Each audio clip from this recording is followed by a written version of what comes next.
होना चाहिए। और पूजा में शिव के मंदिर में, शिव के शिवलिंग के सामने या शिव की मूर्ति तस्वीरों के सामने खड़े होकर वो कहता है भक्त कि तुम करुणा के अवतार हो, तुम सबका हरण करने वाले हो, दुख हरण करने वाले हो, तुम अच्छे से अच्छे हो, सुंदर से सुंदर हो, कल्याण स्वरूप हो। सामने खड़े होकर वो फूल चढ़ाता है और गुणगान करता है। और शिव की शिष्यता में हम क्या करते हैं? शिव की शिष्यता में साहब हरिदयानंद जी ने जिस दिन शिव को गुरु बनाया था, उन्होंने अविश्वास में शिव को गुरु बनाया था। कोई विश्वास नहीं था उनको, क्योंकि धोखे खाए थे उन्होंने। उनको कोई विश्वास नहीं था कि गुरु ये भी होंगे तो सही में होंगे कि नहीं होंगे। कोई श्रद्धा नहीं थी। उन्होंने कहा कि आप इतना खराब नहीं बोल सकते महादेव के लिए जितना मैं बोलता था। गुस्सा था, क्रोध था, मैं बोलता था कि यहाँ भी कुछ नहीं है, मान लिया है महादेव को लेकिन कुछ नहीं है यहाँ, और समर्पण तो था ही नहीं। लेकिन उन्होंने कहा कि मैंने अपने अनुभूति से ये समझा है कि अविश्वास में भी, अश्रद्धा में भी और संशय में भी अगर शिव के प्रति विचार में भी खड़े रह गए तो शिव परिणाम देते हैं। बिल्कुल वही जो विश्वास के साथ कोई खड़ा है उसको जो परिणाम मिलेगा, अविश्वास के साथ भी जो खड़ा है उसको भी वही परिणाम मिलेगा। अंतर नहीं करते गुरु, क्योंकि विद्यार्थी गुरु से प्यार करता ही नहीं है, ये गुरु समझते हैं। लेकिन उनके क्लास में आ जाता है तो गुरु पढ़ाते हैं। इसलिए शिव की शिष्यता में और शिव की पूजा में जो सबसे सामान्य तौर पे जो अंतर नजर आता है वो ये है। और इसमें शिव की शिष्यता में हम अपने शिव का गुणगान करते हैं। कहाँ? किसी भी व्यक्ति से, कहीं भी दुनिया में कहीं भी हम जाते हैं, रहते हैं, खाते हैं, पीते हैं, सबसे हम अपने गुरु की बात करते हैं। यहाँ तक कि सामने वाले, एक बार रांची में क्या हुआ कि कुछ गुरुबाने आए तो उन्होंने कहा, साहब के सामने वो लोग आई थी मिलने, तो साहब से उन्होंने कहा कि जी हम लोग रोज इधर निकलते हैं फटाफट के लिए, थोड़ी देर 1 घंटा भी सुबह में स्टेशन है बगल में, या लोग आते जाते हैं तो उनसे महादेव की बात कर लेते हैं। सामने कहा बहुत अच्छी बात है, अच्छा है 1 घंटा कर भी लो, घर भी देखो, सब दोनों काम होना चाहिए। तो उसमें से एक गुरुबान ने हंसते हुए कहा कि जी आज क्या हुआ कि जब हम लोग आ रहे थे इस तरफ तो कुछ लोग जो इस मोहल्ले में रहते हैं, हम लोगों को दूर से ही देखकर उन्होंने रास्ता बदल दिया। तो मैंने पूछा कि क्यों रास्ता बदल लिया? तो उन्होंने कहा क्योंकि हम लोग जब मिलते हैं महादेव की बात करते हैं तो वो दूर से ही रास्ता बदल ली और वहीं से कहीं हम लोग बन गए हैं, हम लोग बन गए। देखिए, विचार ही तो था, शिव मेरे गुरु हैं, लेकिन जो हृदय में होता है, विचार पैदा होता है दिमाग में, लेकिन विचार धीरे धीरे हृदय में जाता है, विचार भाव में बदलता है, और जब भाव में बदलता है तो ये हृदय का पक्ष हो जाता है। तो हृदय का पक्ष जब होता है तो हम इसकी अभिव्यक्ति करते हैं, बोलते हैं, जितना बोल सकते हैं उतना बोलते हैं। महादेव जानते हैं कितने अच्छे हैं, अरे बहुत अच्छे हैं, मान के तो देखिए, करके तो देखिए।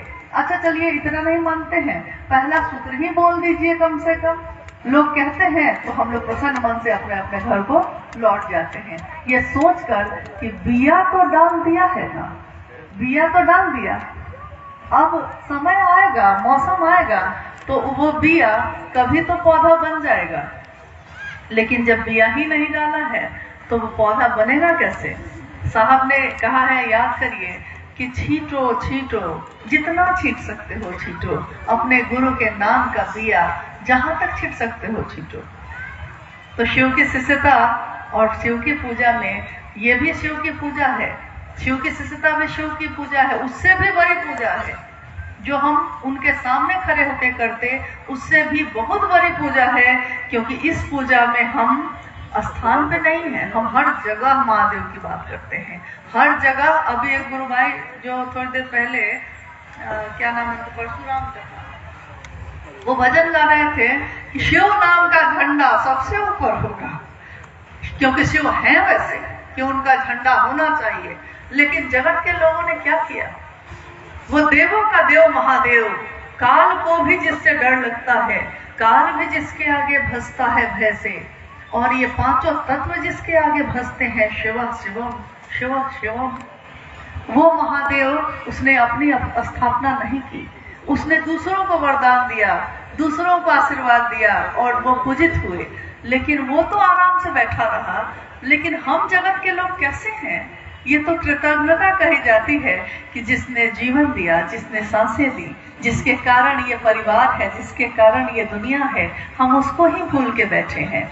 तो सही बात है, शिव के शिष्यता झंडा तो ऐसा गारेगी ही गारेगी, क्योंकि ये सपना न मैंने देखा है न आपने देखा है, ये सपना शिव शिष्य हरिंद्रानंद जी का है।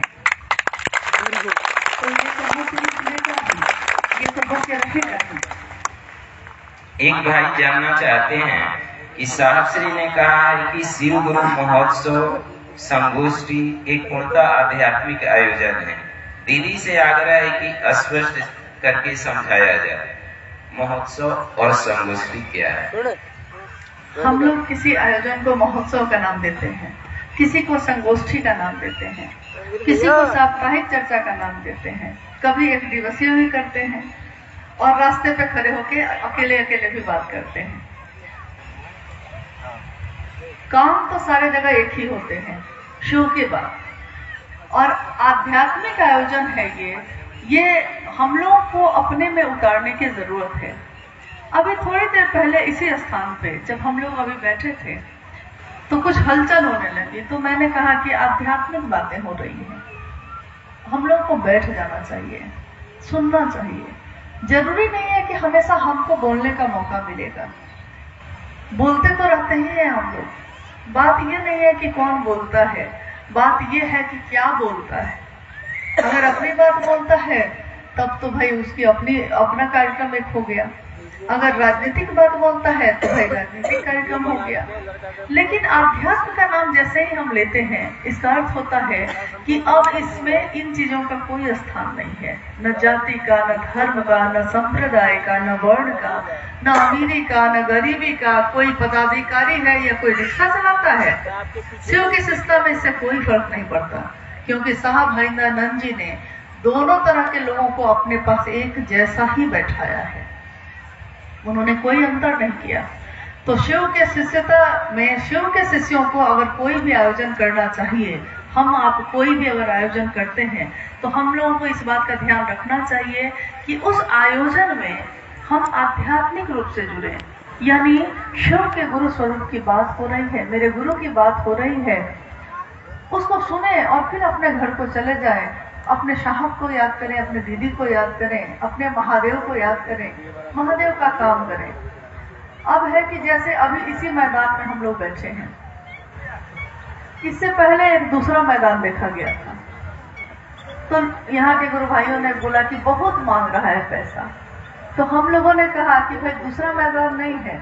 इन लोगों ने कहा कि है, लेकिन बड़ा गंदा है, पानी है चारों तरफ। और आपको पता है कि पिछले कुछ दिनों से लगातार यहाँ के गुरु भाई गुरु बहनों ने कुदाल चलाकर सफाई कर करके इस मैदान को एकदम समतल और साफ बना दिया। काम ये हुआ, मैदान बुक करके कार्यक्रम करना कोई बड़ी बात नहीं थी, लेकिन मैदान बनाकर काम करना ये शिष्टता है, क्योंकि आप एक संदेश छोड़कर जाते हैं समाज के लोगों के बीच। यहाँ के गांव के लोग कहेंगे कि यहाँ शिव चर्चा हुई, इस बहाने देखिए कितना सुंदर हो गया ये परिवेश, नहीं? क्योंकि वो तो हम लोग कभी भी कर लेते। और मुझको याद है कि बिहार में जब शुरू में शिव चर्चा शुरू हुई थी, तो उस समय गांव-गांव में साहब और दीदी जाते थे और गांव-गांव में शिव चर्चाएं होती थी। गांव के ही गुरुभाई गुरुवान मिल के उस मैदान को, मुझको तो याद है कि मतलब कभी कभी किसी वीडियो में मैंने देखा, क्योंकि उस समय मैं नहीं थी, मैं बाद में आई थी, लेकिन वीडियो में मैंने देखा कि लोगों ने उसको नीप के अपने हाथों से ऐसा पवित्र जैसा कर दिया था कि लगता था कि सब ऐसे बैठे थे, और तिरपाल टांग के खुद ही कागज काट काट के सजा भी दिया। देखिए, अति सामान्य लोगों ने शिव की चर्चाएं शुरू की। साहब उस समय क्या थे? बड़े पदाधिकारी थे। मां नीलम आनंद जी क्या थी? राज परिवार की बेटी, डिप्टी कलेक्टर की पत्नी थी, लेकिन अपने अस्तित्व को भूलकर उन्होंने शिव के लिए वैसी जगहों को चुना जहाँ के लोग शिव के लिए चल सकते थे, जो कर सकते थे। तो उन्होंने उन लोगों का साथ दिया, वो उनके घर में रहे, उनके साथ खाए, उनके साथ रात और दिन बिताया, और महादेव की बात इतनी की कि सुबह से कब रात से कब सुबह हो गई पता ही नहीं चला।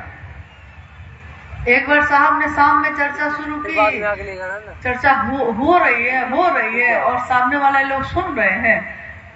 बाद में उनको लगा कि बहुत समय हो गया है, तो उन्होंने कहा कि नीलम चाय थोड़ा बनवाइए। तो माँ ने कहा कि पहले मुंह धोइए क्योंकि सुबह हो गई है। तो सोचिए तो क्या अद्भुत समय रहा होगा। देखिए बोलने वाले तो साहब थे, लेकिन बोलने वाला कितना भी अच्छा बोले, कितनी भी अच्छी बात सुना रहा हो, सुनने वाला अगर नहीं, उसका भी अच्छा रहना बहुत जरूरी है। अगर सुनने वाला नहीं सुने तो आने वाले और बोलने वाले का कोई वैल्यू नहीं है। इसलिए हमेशा याद रखिएगा, सारा मतलब आयोजन, सभी आयोजन में शिव शिष्यों की ही खूबसूरती है, क्योंकि वही करते हैं।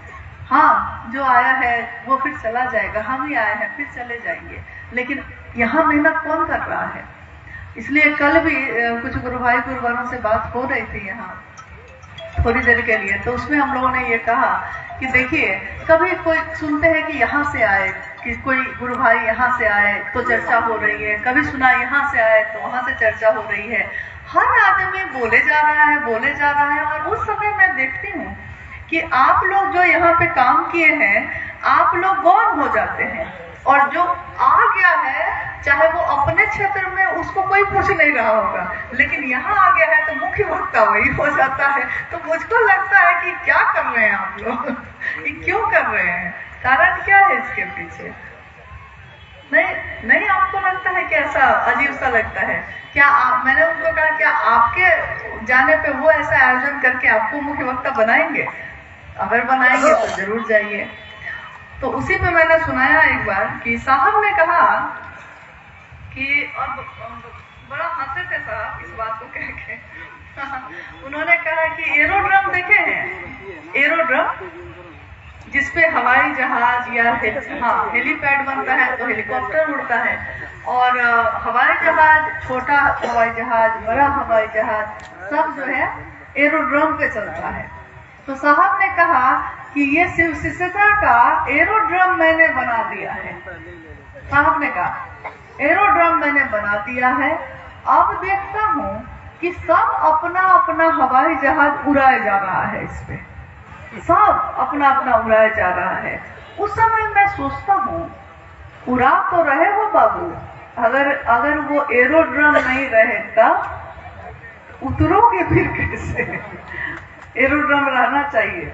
यानी शिव मेरे गुरु किस कारण से हुए, इसको नहीं बोलना चाहिए हम लोगों को। ये साहब की ही दया है, उन्हीं के कारण। मूल तो वही है, क्योंकि अगर वो जगत में पैदा नहीं होते, अगर वो मानव के रूप में हम लोगों के बीच उठते बैठते नहीं, बातें नहीं करते, बताते नहीं, तो हम कैसे जानते कि शिव गुरु है? क्योंकि महादेव को भी इस जगत में पहुंचने के लिए मानव का रूप लेना पड़ता है, तभी हम उनको छू सकते हैं, तभी हम उनको सुन सकते हैं, तभी हम उनको देख सकते हैं, क्योंकि इन आंखों से उस शिव का दर्शन सीधे नहीं हो सकता है। तो इसके लिए उनको मानव रूप में तो आना ही पड़ा, और मानव रूप में आकर उन्होंने क्या किया? शिव की स्थापना की, शिव से मिलवाया, और क्या किया? लोगों को ये नहीं कहा कि मुझसे जुड़ो, उन्होंने कहा कि शिव से जुड़ो, क्योंकि मैं आज शरीर में हूं, कल नहीं रहूंगा, लेकिन मैं हूं सजनी मील का पत्थर। एक कवि है माखनलाल चतुर्वेदी, उन्हीं की लिखी हुई ये कविता है, और इस पंक्ति को साहब ने बहुत बार कोट किया है। मैं हूं सजनी मील का पत्थर, अंक पढ़ो चुपचाप पधारो, मत आरोपो अपने पन को, मत मुझ पर देवत्व उतारो। मैं हूं सजनी मील का पत्थर, मैं मील का पत्थर हूं। मुझसे जुड़ोगे तो रास्ता पे आगे कैसे बढ़ोगे, मुझको छोड़ोगे तो रास्ता भटक जाओगे। दोनों बातें। क्योंकि मील का पत्थर हर 1 किलोमीटर पे मिलेगा। वो बताता है आपने यात्रा कितनी तय की है, आपकी यात्रा और कितनी बाकी है। लेकिन उन्होंने उनका बड़प्पन देखिए कि वो कहते हैं कि मत आरोपो अपनेपन को, क्योंकि वो जानते हैं कि अपना शिव के सिवा कोई है ही नहीं। तो मेरे ऊपर अपनापन मत आरोपो जबरदस्ती, और मत मुझ पर देवत्व उतारो। ये भी उन्होंने कहा। उन्होंने कहा कि मैं देखता हूँ कि कुछ शिव से मेरे प्रति सम्मान और मतलब परवाह करने का जो तरीका है वो कुछ ज्यादा ही दिखाते हैं। तो उस समय मैं सोचता हूँ कि जो अपना है उसको दिखाने की क्या जरूरत है। तुम ज्यादा दिखाओगे तभी मेरे अपने होगे। उन्हीं की वाणी है ना ये भ्रम होता है हम लोग को कि हम लोग उनके नजदीक हैं तो हम ज्यादा अपने हैं उनके। ये भ्रम तो साहब ने बार बार दूर किया। उन्हीं की वाणी है ना ये कि आज अगर राजस्थान के मरुस्थल में भी किसी ने शिव को अपना गुरु बनाया है, वो मुझसे मिला भी नहीं है और शायद इस जीवन में मिलेगा भी नहीं, लेकिन तब भी वो मेरे कलेजे का टुकड़ा होगा। ये उन्हीं की वाणी है। हमेशा विश्वास करिए कि जहां भी आप शिव की बात करिएगा, सबसे नजदीक उस महामानव के आप ही होइएगा या हम होंगे। जो करेगा सो पाएगा। एक जिज्ञासा है, शिव भाव के शिखर की तलहटी में समस्त संकीर्णताएं तिरोहित हो जाती है।